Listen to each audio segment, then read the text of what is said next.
തദ്ദേശ തെരഞ്ഞെടുപ്പിൽ ആർക്കൊക്കെ മത്സരിക്കാം? തെരഞ്ഞെടുപ്പ് കമ്മീഷൻ നിഷ്കർഷിച്ചുള്ള യോഗ്യതകൾ അതുള്ളവർക്ക് മാത്രമേ മത്സരിക്കാൻ കഴിയുകയുള്ളൂ. തദ്ദേശ തെരഞ്ഞെടുപ്പിൽ മത്സരിക്കുന്നയാൾക്ക് അവിടുത്തെ ഏതെങ്കിലും വാർഡിലെ വോട്ടർ പട്ടികയിൽ പേരുണ്ടാകണം. നാമനിർദ്ദേശ പത്രിക നൽകുന്ന ദിവസം 21 വയസ്സ് തികയണം. ഇത് കൂടാതെയുള്ള യോഗ്യതകളിൽ വ്യക്തത വരുത്തി കമ്മീഷൻ ഒരു സർക്കുലർ ഇറക്കിയിട്ടുണ്ട്. അപ്പോൾ അതറിയാത്തവർക്ക് പറഞ്ഞു തരാം. എന്തായാലും പ്രഖ്യാപനം വരുമല്ലേ? ആരെങ്കിലുമൊക്കെ മത്സരിക്കാനായിട്ട് ആഗ്രഹിക്കുന്നുണ്ടെങ്കിൽ ഇതുകൂടി ഒന്ന് നോക്കിക്കോളൂ. എന്നിട്ട് മത്സരത്തിന് തയ്യാറെടുക്കാം. ആദ്യത്തേത് സർക്കാർ ജീവനക്കാരാണ്. സർക്കാർ ജീവനക്കാർ, സഹകരണ സംഘം ജീവനക്കാർ, പാർട്ട് ടൈം ജീവനക്കാർ. കേന്ദ്ര സംസ്ഥാന സർക്കാരുകളുടെയോ തദ്ദേശ സ്ഥാപനങ്ങളിലെയോ അവ നിയന്ത്രിക്കുന്ന കോർപ്പറേഷനുകളിലെയോ ജീവനക്കാർക്കും ഉദ്യോഗസ്ഥർക്കും മത്സരിക്കാൻ പറ്റില്ല.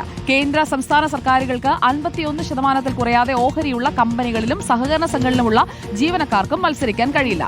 സർവകലാശാല ജീവനക്കാർക്കും സ്ഥാനാർത്ഥിയാകാനാകില്ല. അതോടൊപ്പം തന്നെ പാർട്ട് ടൈം ഓണറേറിയം കൈപ്പറ്റുന്ന ജീവനക്കാർക്കും മത്സരിക്കാൻ കഴിയില്ല. അപ്പോൾ ഇത് മൂന്നും കട്ട്. ഇതിലേതെങ്കിലും ആണെന്നുണ്ടെങ്കിൽ മത്സരിക്കാനുള്ള ആഗ്രഹം അങ്ങ് മാറ്റിവെച്ചേക്കൂ.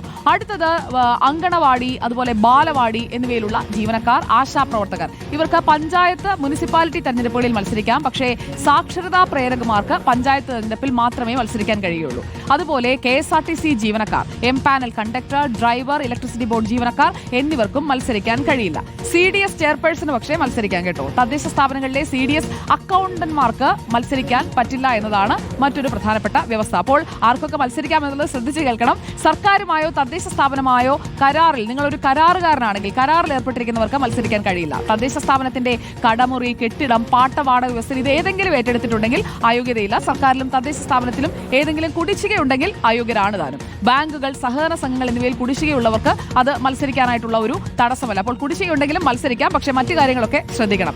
മറ്റൊന്ന്, കേസിൽ പ്രതിയാണ്, അതുകൊണ്ട് നിങ്ങൾക്ക് മത്സരിക്കാൻ കഴിയാതെ പോകുമോ? അത് പ്രശ്നമല്ല. കേസിൽ പ്രതിയായതുകൊണ്ട് മാത്രം ഒരു വിലക്ക് വരുന്നില്ല. 1951 ജനപ്രാതിനിധ്യ നിയമത്തിലെ 8ാം വകുപ്പിൽ പരാമർശിച്ചിട്ടുള്ള ഏതെങ്കിലും കുറ്റത്തിന് ശിക്ഷിക്കപ്പെട്ടതോ സാൻമാർഗിക ദൂഷ്യം ഉൾപ്പെട്ട കുറ്റത്തിന് 3 മാസത്തിൽ കുറയാതെയുള്ള കാലത്തേക്ക് തടവ് ശിക്ഷ വിധിക്കപ്പെട്ടതോ ആയ ആൾക്ക് മത്സരിക്കാനാകില്ല എന്ന് മാത്രമാണ് നിബന്ധന. ശിക്ഷ കഴിഞ്ഞ് ജയിൽ മോചിതനായി 6 വർഷം വരെ ഈ അയോഗ്യത തുടരുകയും ചെയ്യും. ഏതെങ്കിലും കേസിൽ പ്രതിയായതുകൊണ്ട് മാത്രം വിലക്കാൻ കഴിയില്ല, പക്ഷേ ശിക്ഷിച്ചിട്ടുണ്ടെങ്കിൽ മത്സരിക്കാൻ കഴിയില്ല എന്നത് കൂടി ഓർക്കുക.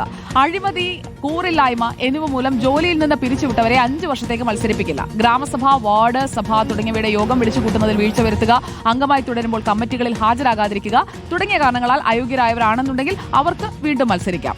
പ്രാക്ടീസ് ചെയ്യുന്നതിൽ നിന്ന് വിലക്കപ്പെട്ട, അതായത് ഏതെങ്കിലും തരത്തിലുള്ള നടപടി നേരിട്ട ഒരു അഭിഭാഷകനാണെങ്കിൽ അയാൾക്ക് മത്സരിക്കാൻ കഴിയില്ല. തദ്ദേശ സ്ഥാപനത്തിന് വേണ്ടി പ്രതിഫലം പറ്റി അഭിഭാഷകനായി ജോലി ചെയ്യുന്നവർക്കും മത്സരിക്കാൻ കഴിയില്ല. അപ്പോൾ ഇതൊക്കെ ശ്രദ്ധിച്ചു വേണം. ഇങ്ങനെയുള്ള പല പല നിയന്ത്രണങ്ങൾ, നിബന്ധനകളൊക്കെ ഉണ്ട്. എല്ലാവർക്കും കയറി അങ്ങ് നിന്ന് മത്സരിക്കാൻ കഴിയില്ല എന്ന് മനസ്സിലായല്ലോ. അപ്പോൾ മത്സരത്തിനായിട്ടുള്ള പ്രഖ്യാപനം വരാൻ നമുക്ക് കാത്തിരിക്കാം.